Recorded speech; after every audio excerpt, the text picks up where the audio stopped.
Berita Mission tanggal 17 April 2021 dengan judul Tuhan Tidak Melakukan Kesalahan. Dikisahkan oleh Crystal White. Crystal White saat ini berusia 32 tahun. Ia berasal dari sebuah desa yang bernama Kumuto di kota Trinidad dan Tobago. Ia adalah seorang pemimpin gereja Advent di daerahnya. Berikut ini adalah kisahnya. Banyak anak yang tinggal di Kepulauan Karibia memiliki nama julukan. Crystal mempunyai saudara perempuan yang dinamakan Catherine, tetapi semua orang memanggilnya Polly karena dia banyak bicara seperti burung beo. Crystal mempunyai saudara perempuan yang lain bernama Rochelle, tetapi semua orang memanggilnya Mopsy karena dia kurus seperti tongkat bel. Ayahnya Crystal memanggilnya si jelek. Ayahnya memberi nama itu ketika suatu hari dia sedang duduk di tangga rumah mereka di desa Kumuto di Trinidad dan Tobago. Saat ayahnya melewati dia di tangga, dia menepuk kaki Crystal. "Hai jelek," katanya. Crystal merasa tidak senang. Teman-teman di sekolah terkadang memanggil sesuai dengan namanya di sekolah, tetapi sekarang malah ayahnya sendiri yang mengolok-oloknya di rumah. "Aku tidak jelek," protes Crystal. Ayahnya tidak mempertimbangkan kembali kata-katanya. "Kamu adalah anak terjelek yang pernah saya buat," katanya. Crystal merasa lebih tidak senang. Ayahnya memiliki 10 anak. Sekarang dia benar-benar merasa jelek. Kata-kata ayahnya mempengaruhi hidupnya. Dia mulai bergumul melawan depresi dan berpikir untuk bunuh diri. Dia membuat dirinya menderita kelaparan karena dia berpikir jika dia kurus maka dia akan terlihat cantik. Setiap hari setelah pulang sekolah, dia menatap cermin yang ada di kamar tidurnya dan mulai mengkritik bagian-bagian tubuhnya. "Kenapa dahiku besar sekali? Kenapa gigiku juga besar? Kenapa saya gemuk sekali?"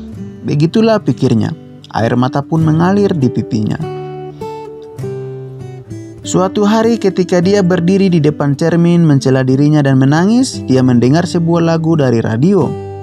"Ingatlah selalu bahwa engkau begitu elok.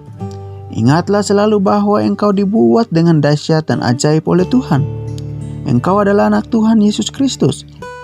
Sang musisi bernyanyi. Kata-kata itu menyentak Crystal. Kemudian ia mulai merenung. "Jika saya dibuat dengan dahsyat dan ajaib oleh Tuhan, dan saya mencela segalanya, itu berarti saya memberitahu Tuhan bahwa Dia melakukan kesalahan." Begitulah katanya. Dia menangis lebih keras dan meminta pengampunan dari Tuhan. Air mata kesedihan dan rasa kasihan telah diubah menjadi air mata kebahagiaan. Dia memutuskan untuk menilai dirinya melalui mata Kristus daripada mata manusia. Untuk pertama kalinya pada usia 17 tahun, dia mulai melihat dirinya melalui mata Yesus. Ayat yang terdapat dalam Mazmur 139 ayat 14 memberikan sebuah arti yang baru, dan dia membaca dengan sukacita. "Aku bersyukur kepadamu oleh karena kejadianku dahsyat dan ajaib. Ajaib apa yang kau buat, dan jiwaku benar-benar menyadarinya." Dia mulai makan seperti biasa lagi. Sup jagung dengan kentang, singkong, wortel, labu, dan talas terasa enak.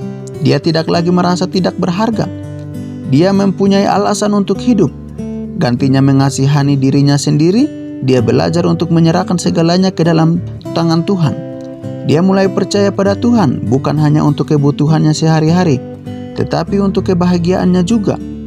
Dia menyadari bahwa tidak ada yang bisa mengambil sukacita yang datang dari Tuhan. Setiap kali seseorang memanggil nama panggilannya, dia coba mengabaikan itu semua.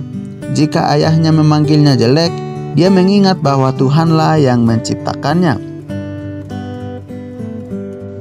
"Ini cara Tuhan menciptakan saya.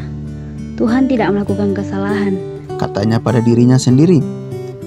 Saat ini Crystal mulai berusia 33 tahun dan seorang pemimpin gereja yang senang mengabarkan kepada anak-anak muda bahwa Tuhan yang dia sembah tidak membuat kesalahan. "Saya merasa seperti tidak ada seorang pun yang berada di samping saya ketika saya masih muda. Saya ingin menjadi orang yang memberitahu orang lain bahwa Tuhan memiliki tujuan bagi mereka, seperti yang Ia miliki untuk saya." Terima kasih atas persembahan sahabat ke-13 Anda di 3 tahun lalu untuk membangun gedung gereja yang pertama di alma maternya Crystal, yaitu di University of the Southern Caribbean di Trinidad dan Tobago. Terima kasih juga telah mengingat universitas ini dengan persembahan sahabat ke-13 pada triwulan ini yang akan membantu membuka pusat pengaruh hidup yang lebih baik di kampus untuk melatih para mahasiswa menjadi misionaris bagi Yesus. Tuhan memberkati.